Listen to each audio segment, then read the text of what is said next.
ఈ టాపిక్లో మనం ఏదైనా ఇమేజ్ని ఇలా స్క్వేర్గా కానీ రెక్టాంగిల్లో కానీ ఇలా సర్కిల్లో కానీ ఈ బార్డర్ స్మూత్ ఎడ్జ్ కటింగ్స్లో కానీ ఎలా చూపించవచ్చు అనేది మనం ప్రాక్టికల్గా చూద్దాం. సో దీనికోసం ఒక ప్రాపర్టీ ఉంది. అది సింపుల్గా ఒక బార్డర్ రేడియస్ అనే ప్రాపర్టీ వాడితే మనకు కావాల్సిన షేప్లో మన ఏ ఇమేజ్ని అయినా సరే డిజైన్ చేసుకోవచ్చు. అది అలాగే ఇప్పుడు ప్రాక్టికల్గా చూద్దాం. ఫర్ ఎగ్జాంపుల్ ఇక్కడ నా దగ్గర ఒకటి ఉంది. దానికన్నా ముందు మనకు ఒక ఇమేజ్ అనేది కావాలి. నా దగ్గర కొన్ని సెట్ ఆఫ్ ఇమేజెస్ ఉన్నాయి. వీటిల్లో ఇది సెలెక్ట్ చేసుకుంటాను. నేను కాపీ చేసి నా ప్రాజెక్ట్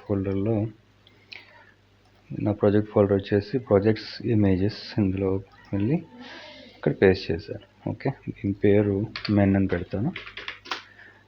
ఓకే, ఇప్పుడు విజువల్ స్టూడియో కోడ్లో HTML డాక్యుమెంట్ లోపల ఒక క్లాస్ ఎలిమెంట్ క్రియేట్ చేస్తాను డాట్ నోటేషన్తో. డాట్ మెన్ పిక్చర్ అని పెడతాను. ఓకే, ఈ లోపల ఇమేజ్ ట్యాగ్ తీసుకొని మన ఇమేజ్ని చూపించడానికి మన ఫోల్డర్ పేరు ప్రాజెక్ట్స్ ఇమేజెస్. ఈ ఫోల్డర్ లోపల men.jpg అనే పేరుతో ఇమేజ్ ఉంది. సో ఆల్టర్నేటివ్ పేరు కూడా ఇచ్చేస్తాను, మెన్. ఓకే, మన ఇమేజ్ అనేది ఇలా వచ్చింది. సో దీనికి ఇప్పుడు ఫస్ట్ ఒక బార్డర్ ఇచ్చి తర్వాత దీన్ని ఒక రౌండ్ సర్కిల్లో చూపిద్దాం. ఈ స్టైలింగ్ లోపల మెన్ పిక్చర్ అనే డివ్ని టార్గెట్ చేసి మెన్ పిక్చర్, ఈ డివ్కి ఒక బార్డర్ 1 పిక్సెల్ 3 పిక్సెల్ ఇద్దాం, కొంచెం థిక్నెస్ పెరుగుతుంది, క్లియర్గా కనిపిస్తుంది. 3 pixel solid black. Okay, width వచ్చి ఒక 200 పిక్సెల్ ఇద్దాం, 200 పిక్సెల్. అండ్ హైట్ వచ్చి 200 పిక్సెల్. ఓకే, ఇప్పుడు చూస్తే మనకి ఒక బార్డర్ ఫామ్ అయి ఉంటుంది ఇమేజ్కి బయట. ఇలా ఉంది.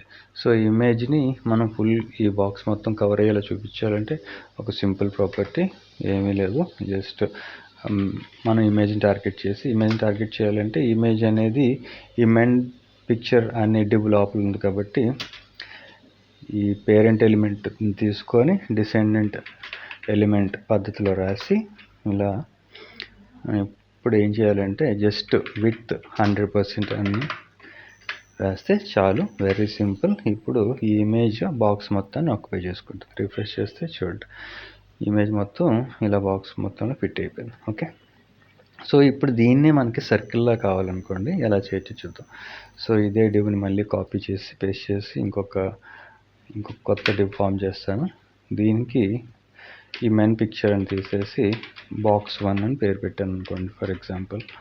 సో ఇమేజ్ అయితే సేమ్ కంటిన్యూ అవుతుంది, CSS వరకే మారుతుంది, ఎందుకంటే మనం షేప్ వేరేగా చూపించాలి కాబట్టి. ఇప్పుడు చూడండి, ఇంకొక ఇమేజ్ ఫామ్ అయింది. ఇప్పుడు దీని రెండు పక్క పక్కన పెడతాను. దానికోసం నేను బాక్స్ 1కి వెళ్ళి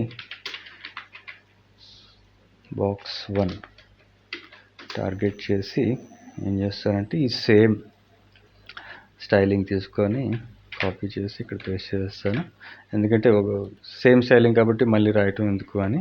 సో ఇక్కడ మనకు సైడ్ బై సైడ్ కావాలి అంటే నేను డిస్ప్లే ఏం చేస్తానంటే ఇన్లైన్ బ్లాక్ అని చూపిస్తాను. అప్పుడు ఈ ఇమేజెస్ రెండు కూడా పక్క పక్కన కనిపిస్తాయి. ఓకే, సేవ్ చేస్తే ఇప్పుడు ఈ ఇమేజ్ ఇంకా రాలేదు. ఓకే, ఇప్పుడు దీనికి కూడా ఇన్లైన్ బ్లాక్ అని ప్రాపర్టీ ఇచ్చాను. ఇప్పుడు రెండు పక్క పక్కనే ఉన్నాయి, చూసారు కదా ఇలా.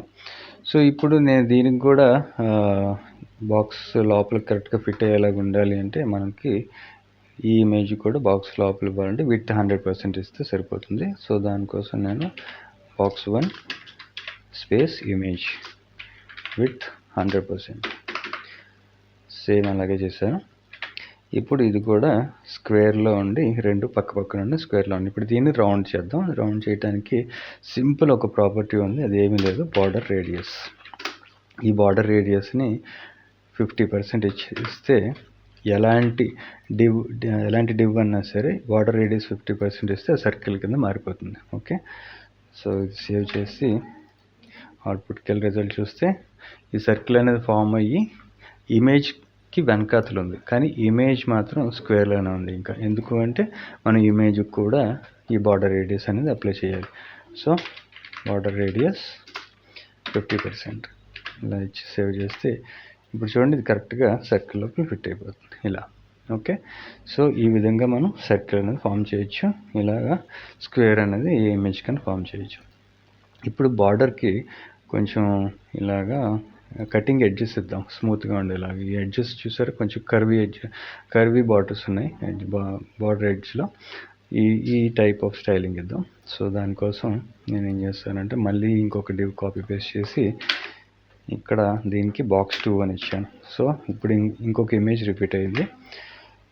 వెళ్ళి చూడండి, అవుట్పుట్లో మనకి ఇంకొక ఇమేజ్ ఉంది. ఈ ఇమేజ్ని సో ఈ ఇమేజ్కి ఏం చేద్దాం అంటే